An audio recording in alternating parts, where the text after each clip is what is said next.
Hello and welcome back to this Orbiter 2016 video series. I am Tex and this is episode 12 of Journey to Saturn. In the previous episode we ejected from Rhea. We're actually still here just in front of Rhea as we leave it behind.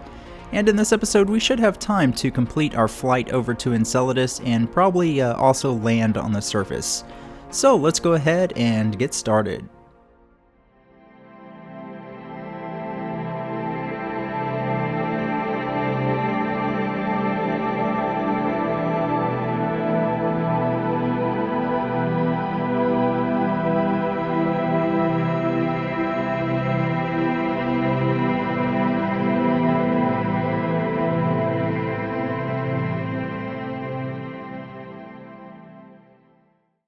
Alright, so here we are in the cockpit, and let's just go ahead and time accelerate.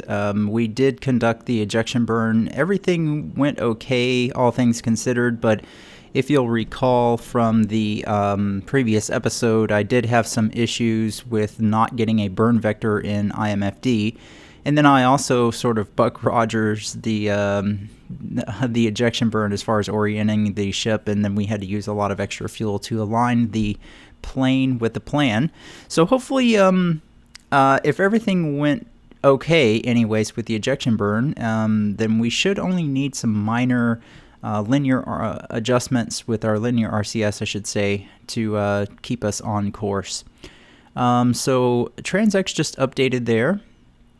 Let's open up the let me just try course program. Do I want to do that now or just go with map program? I guess let's try to target Enceladus. And I just wanted to compare this with TransX, and this is not looking right.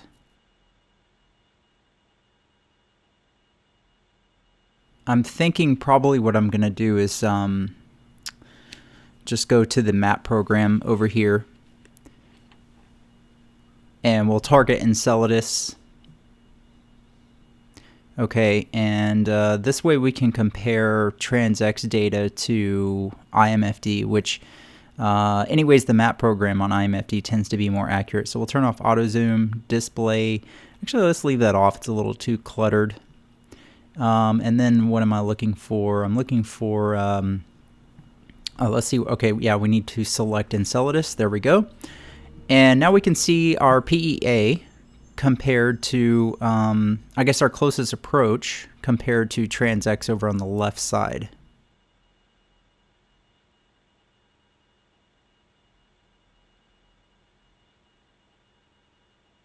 Okay, sorry, I just had a loud truck driving in front of the house here. I really need to get a recording studio set up or just some type of a more soundproof room. The wind direction has also changed, so I have airplanes flying right over our house. So I apologize if the audio is not great today. But anyways, back to what we were looking at here. We're just time accelerating. You can see Rhea is disappearing there in the distance. I'm watching closest approach on TransX, and you can see that it's actually counting down. And I recall Dimitri and David Courtney actually talking about the best time to do your mid-course correction is when it sort of reaches its lowest point and then starts to go back up. Actually, just before it starts to go back up, I think. So at this point, it's still decreasing. So our closest approach is actually getting better with time. But we've sort of reached a point where we're about halfway there, maybe not quite halfway. So this is probably a good time to go ahead and just play around with the linear RCS and see how much it's going to take to actually bring that closest approach back down to a really low number, like 20 kilometers above the surface of Enceladus. So I'm just using linear RCS, and I'm trying to put a little bit of outward or inward in, and it looks like probably also plane change is going to be required because we could see that line of nodes was not lined up. So just taking a quick look at our burn time, MFD here, that gives us our total delta V. So we haven't really used any since we ejected Rhea. So I'm just going to keep notes of this and that way we can also input that into our spreadsheet. We would just want to monitor how much delta V we're actually using for this trip.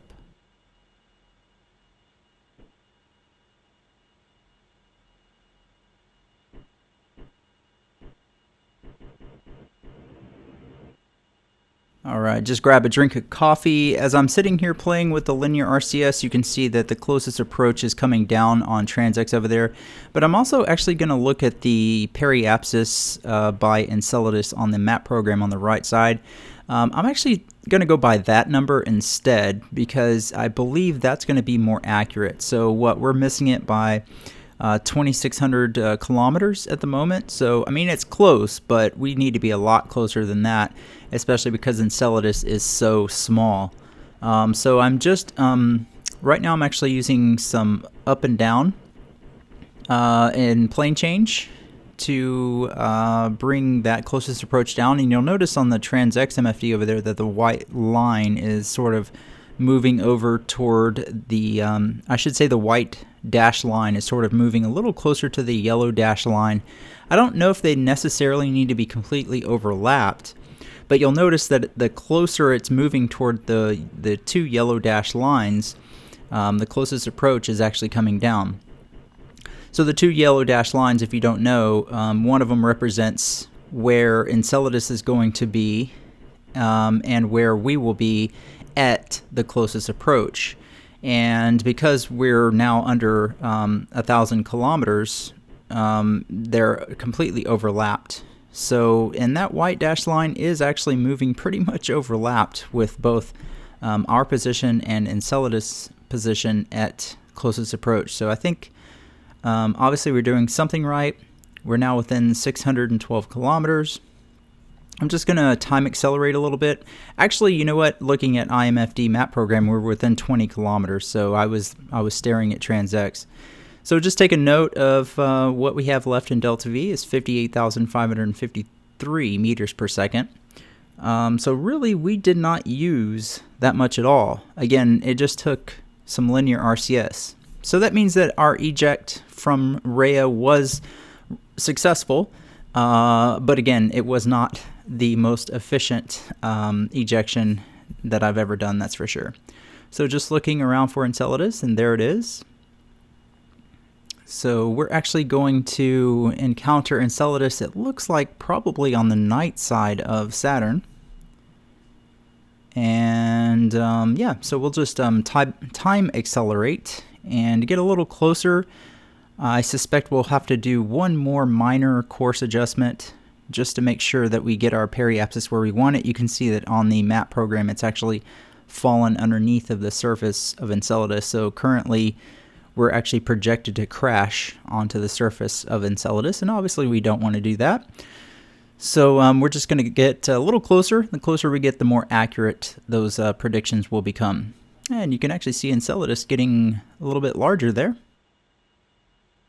So I'm actually really excited to go to Enceladus. It's definitely one of the more exciting new. Oh, sorry about that. That's a pop-up I have not seen before. I wonder if that's to do with Steam. I just recently reinstalled Steam.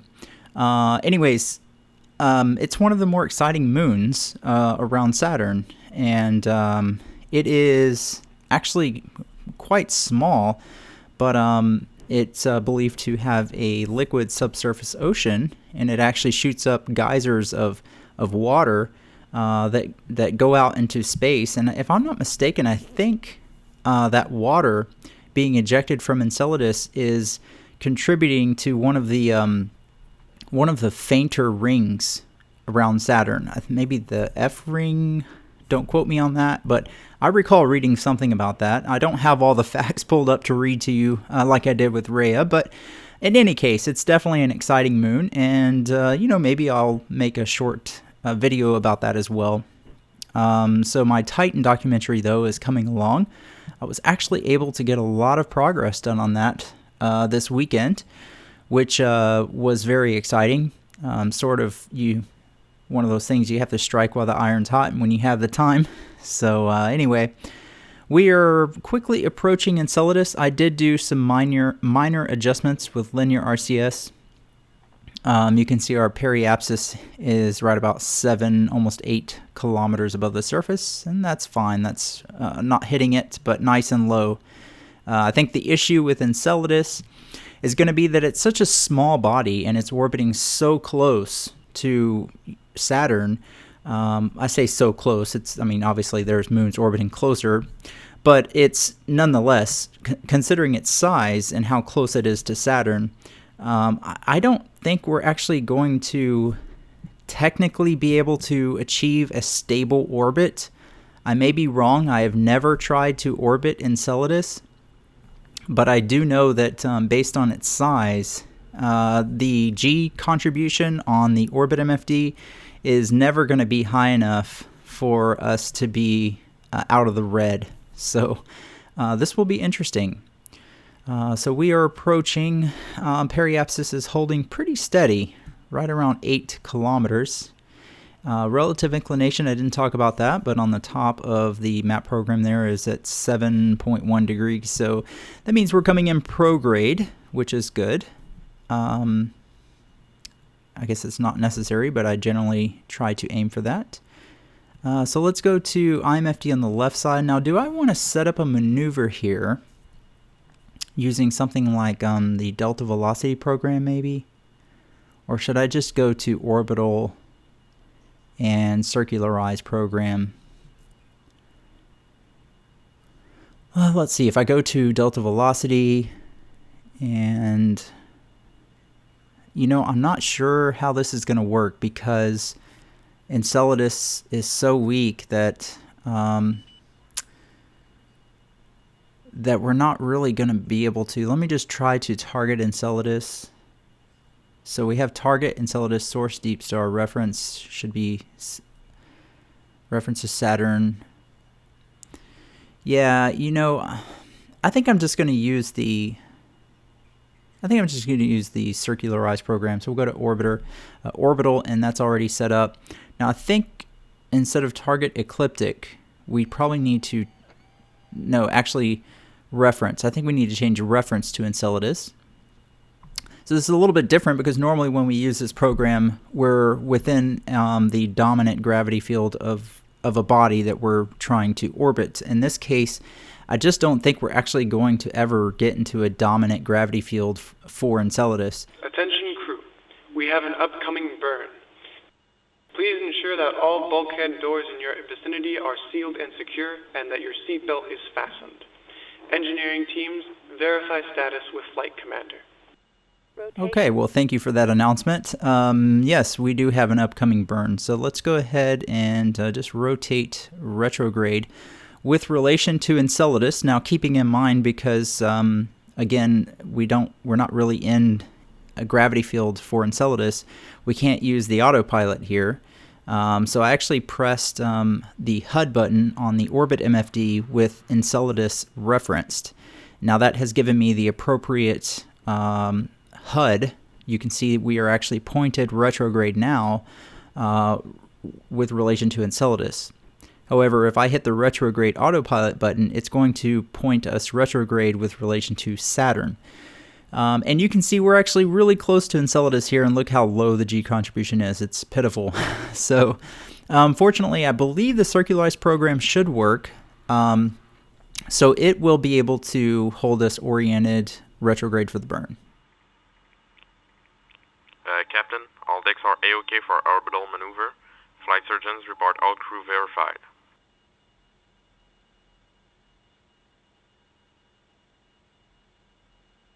Captain, First Officer, all hands are secure and bulkhead doors are sealed. The engine room is giving us a green light to burn whenever we're ready. Okay, we have a green light to burn, and I think we're a little late, so we're hitting auto burn. Yeah, the PET, time to periapsis, is counting down. It's at 52 seconds right now, and we were supposed to burn when PET was half of our burn time. Our burn time was about 305 seconds, if I'm not mistaken.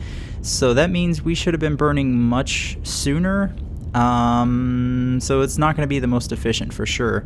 But it was looking like a delta V around 2,200 meters per second and change, I believe. And I don't recall, let me see if I still have my notes from our departure, from our plan. I do.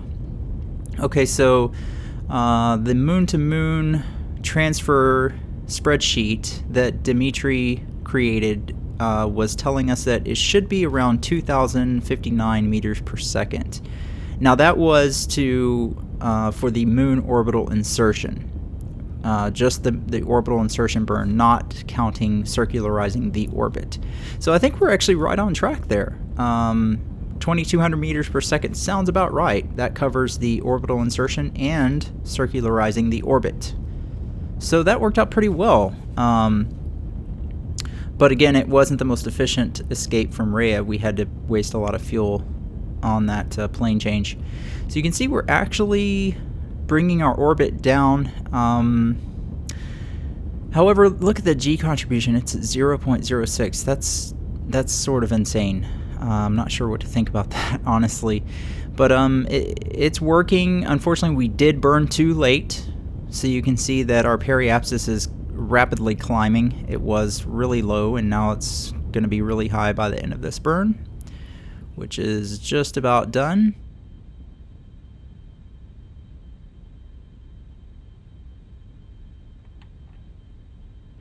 Okay, engine cut off. Now, I think probably what we're going to have to do is burn just a little bit more. Let's just take a quick look. What we have in delta V remaining is 56,310 meters per second. So that's after MOI and circularizing. So not bad. We'll take a note of that. And what I was saying is I believe what we're probably going to have to do is do a little bit more of a retrograde burn here. Let's just rotate retrograde. And the reason is because obviously we're too high. We want to be lower so that we can actually land on the surface. So maybe what I'll do is just burn retrograde until we bring our periapsis down quite a bit lower. And then I think we can go ahead and undock and not waste any time. Just go ahead and try and land on the surface. Okay, so looking at the map, MFD, let's go to orbit plane and yeah, okay. This is a weird moon. I'm getting a really, really bad feeling about this moon. We don't even show to be in orbit around the moon. I mean, orbit MFD shows we're in orbit, but the map MFD shows no ground track over the surface. No orbit track. Nothing. It's like we're just floating here.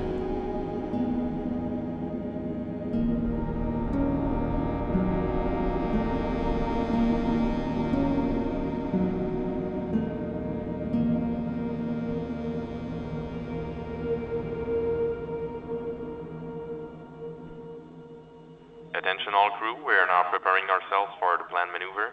Please perform your personal checklist and return to your cabin. Engineers be ready for propulsion testing and flight surgeons report all crew before the maneuver. All set and check. Ship ready. Rotation. Undocking Translation. confirmed. We are on our way down to the surface of Enceladus. We have hopped into Deep Star Lander number 2. We landed on Titan and Rhea with Deep Star... No, I'm sorry, not Titan. We landed on Rhea with Deep Star Lander number 1. So this time we're going to use Lander number 2. And we're just going to open up base land here. I have some coordinates that should give us a nice view of Saturn. Let me see if I can put these in. Let's see, I think I remember we go... Okay, so we go to manual and then go down, and we're going to put in longitude. Longitude should be 50, latitude should be -20. But this one almost seems backwards. Hold on a second.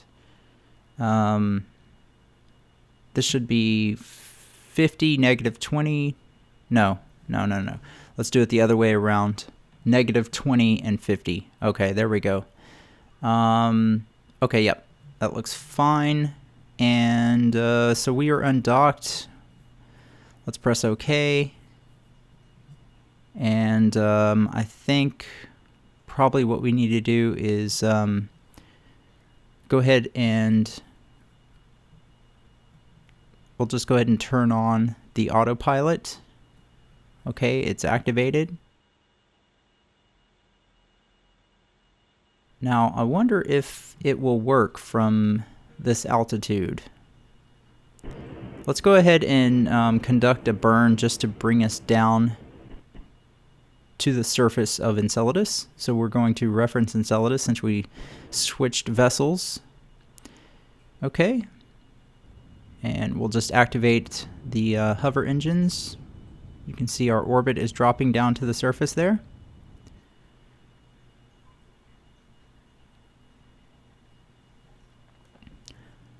Okay, so we have our periapsis down just under 1 kilometer. So I think that should be low enough. It's actually falling. So that should be low enough to get us down to the surface. So the autopilot is activated and everything should be set. So let's just go ahead.